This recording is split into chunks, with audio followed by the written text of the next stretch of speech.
René a la passion du carillon au bout des poings. Aujourd'hui, il est venu spécialement de Liège pour découvrir le beffroi de Tournai et surtout cet instrument. Oui, donc c'est un instrument d'étude. Ça nous permet de travailler sans que toute la ville entende les fausses notes. C'est un clavier ici électronique où les cloches sont en fait enregistrées. Donc vous connaissez déjà un petit peu la technique du poignet de poing fermé. Il vous manque encore la souplesse. Ce qu'on me dit toujours. Voilà. Si tout se passe bien, René aura tout à l'heure la permission de jouer sur le vrai carillon. Ah, mais il y a une ambiance dans une ville quand un carillon résonne toutes les heures et en plus quand il y a des concerts, et ça met toute une atmosphère dans la ville. Les gens sont en terrasse, prennent un café ou une bière et entendent les cloches sonner, c'est magnifique. C'est le fait de jouer peut-être pour toute une ville en fait, parce qu'on est là. Tout le monde nous entend et c'est vraiment bien.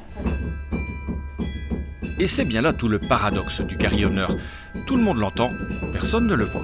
On est Quasimodo dans son beffroi, mais ici à Tournai, on a la chance d'avoir un beffroi qui est visitable. Et vraiment, le dimanche après-midi, il y a beaucoup de monde, beaucoup de touristes, et donc on se sent moins seul.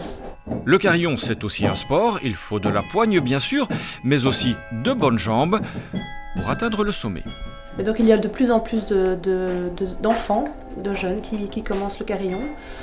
Soit ils jouent d'un autre instrument ou pas du tout, c'est vraiment leur envie de jouer du carillon. Tout à l'heure, je vais faire la connaissance de deux petits-enfants, 7 et 8 ans, qui sont demandeurs.